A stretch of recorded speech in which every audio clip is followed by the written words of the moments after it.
Hello and welcome to my channel April Flower Arts. I'm Tushara. Today I'm gonna share with you my recipe for chicken samosa. The name needs no introduction. It's a very delicious Indian starter recipe. So let's see how it is done. In the first step, we'll prepare the dough. You can skip this step if you're using ready-made pastry sheets. I've taken here 1 cup of all-purpose flour or maida. It's around 225 grams. To that I'll add a teaspoon of salt and 4 tablespoons of cooking oil. This gives very crispy samosa.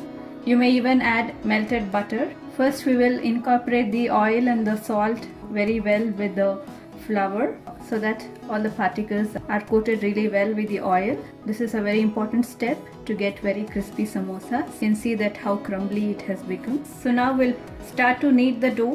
For that I'll add very little water at a time, preferably warm water or hot enough that you can handle.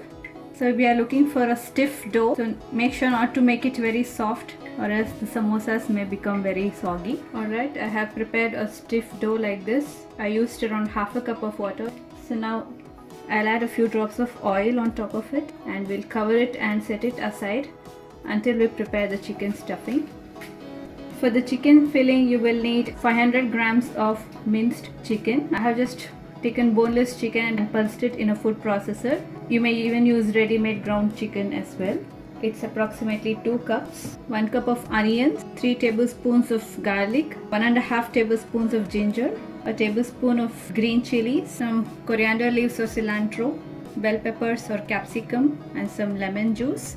Make sure that all of these are finely chopped. And the spices you will need are a teaspoon each of red chili powder, turmeric powder, garam masala powder, half a teaspoon each of cumin seed powder and crushed fennel seeds or saunf, that's optional, 2 teaspoons of coriander powder.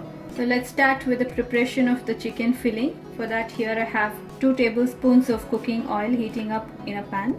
Into the hot oil we'll first add the garlic and ginger. So you may reduce the amount of garlic and ginger if you find it too strong. So we'll saute this for about a minute. Next we'll add the onions and some salt, around 1/4 teaspoon, and we'll saute until the onions are a little soft. Alright, the onions have softened. We'll now add the minced chicken. We'll add some salt for the chicken and we'll just spread it around in the pan. So we'll now cover it and let it cook over medium heat for about 3 to 4 minutes. Alright, it's been about 3 minutes now. So it has almost seared, that is the outsides of the chicken have become white. So we'll just let it cook for another 2 minutes without the lid so that the excess moisture evaporates.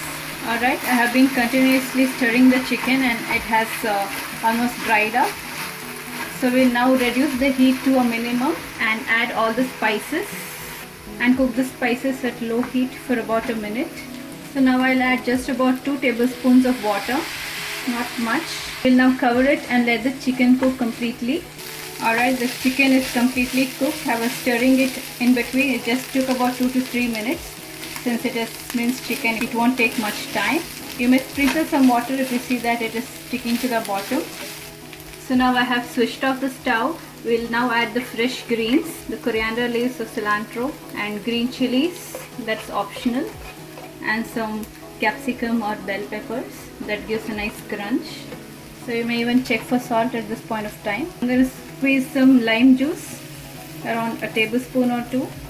So the chicken filling is ready. We'll now let it cool. Before that I'll add an additional ingredient, that is some crushed black pepper for some extra heat and flavor.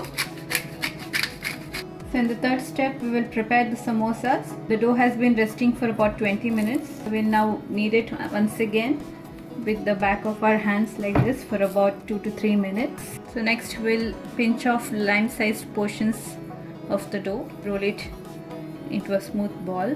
We'll next dust it into loose flour, flatten it. We'll roll it with the help of a rolling pin. Alright, I have rolled the dough into a flat disc with a diameter of about 6 inch. I have kept the thickness to about 1 millimeter. So we'll now cut it at the center along the diameter. So this becomes 2 strips for the samosa with 1/2 of the disc. So this is the diameter, and with this corner we will just fold it halfway like so. I'll just brush some water so as to stick the dough And we'll take the other loose edge, this corner, and place it over this section and just press it so that the dough sticks very well. And also make sure to seal this corner. So now if you lift it, you will have a cone like this. Here is the pocket. Into this we'll place the chicken filling. Make sure that the chicken filling is completely cooled down, or else the samosa will break open. So I have placed around 1.5 tablespoons of the filling, and we just pat it down.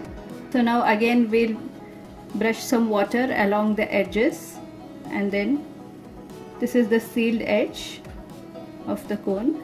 We just bring it closer to the other edge and just seal it like so. So make sure to completely seal it. Apply little pressure so that both the ends stick very well.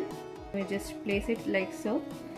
Alright, I have made around 6 samosas for the time being. Now it's time to fry them. So I have some oil heating up in a deep pan. So make sure that the heat is at medium to low, and to check the heat, just drop a small piece of dough, and it should not come up immediately. It should slowly rise to the top. Now we'll slowly add the samosas, and we'll fry them at medium to low heat slowly so that they crisp up very well. Make sure to flip them around once in a while. Alright, the samosas have been frying for about 7 to 8 minutes, and they've got a very nice golden brown color, and they have crisped up as well. So it's now time to take them off the stove. If you have a large sieve like this, it's better to use this.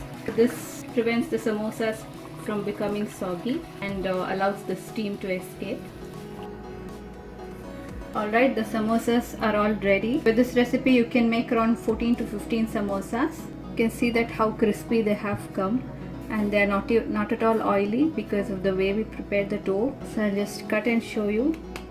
You can see how crispy it is. The chicken stuffing is really very soft and juicy, and with a very crispy outer layer. You can serve it with your favorite chutney or dip or ketchup.